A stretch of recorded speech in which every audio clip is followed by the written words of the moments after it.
18h, bienvenue sur RTI 1, bonsoir à tous. Le général Stephen Townsend, commandant du commandement militaire des États-Unis pour l'Afrique, AFRICOM, a été reçu par le président ivoirien.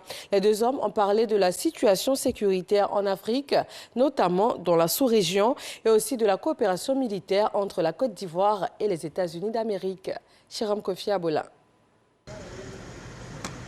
Il est en Côte d'Ivoire pour la première fois. Ce mardi, c'est le palais présidentiel de la République de Côte d'Ivoire qui l'accueille. Commandant d'AFRICOM, le général Stephen Townsend dit avoir échangé avec le président de la République, Alassane Ouattara, sur la question sécuritaire en Afrique et en Côte d'Ivoire, qui, de son point de vue, est un pays exemplaire en termes de stabilité. C'était pour procéder à un échange de vues sur la question sécuritaire dans la région et du pays aussi. Les États-Unis voient en la Côte d'Ivoire une région de croissance et de stabilité économique. Je voulais voir l'avis du président, comment nous pouvions contribuer justement à l'effort de cette région.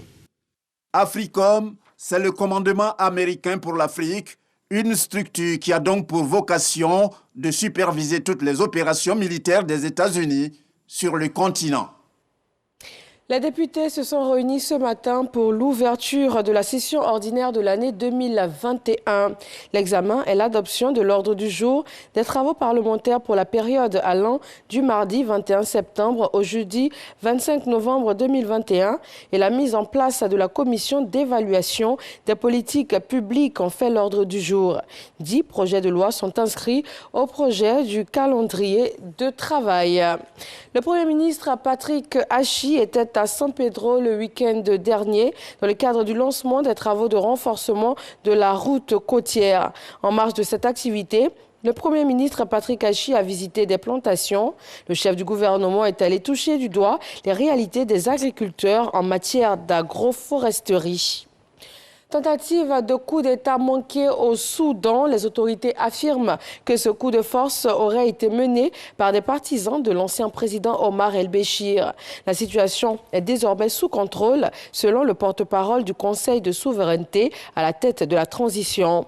Dans une allocution télévisée, le Premier ministre a assuré que les comploteurs appartenaient pour certains à l'état-major de l'armée, ce qui a permis de procéder à des premières arrestations. Il rassure, cette tentative de putsch n'entravera pas la transition vers la démocratie au Soudan. Au Burundi, au moins 3 personnes ont été tuées et plusieurs autres blessées lors d'attaques à la grenade. Des explosions meurtrières produites simultanément à une heure de pointe dans des endroits très fréquentés comme un arrêt de bus ou encore un marché. Et puis l'Assemblée générale de l'ONU, le débat général de la 76e session s'est ouvert aujourd'hui. Le président américain Joe Biden a tendu la main à l'Iran et promis des efforts financiers pour lutter contre la pandémie et contre le changement climatique. Le secrétaire général des Nations Unies, Antonio Guterres, a quant à lui incité les États-Unis et la Chine au dialogue et à la compréhension. C'est tout pour ce bref point de l'actualité. Je vous retrouve avec grand plaisir à 20h.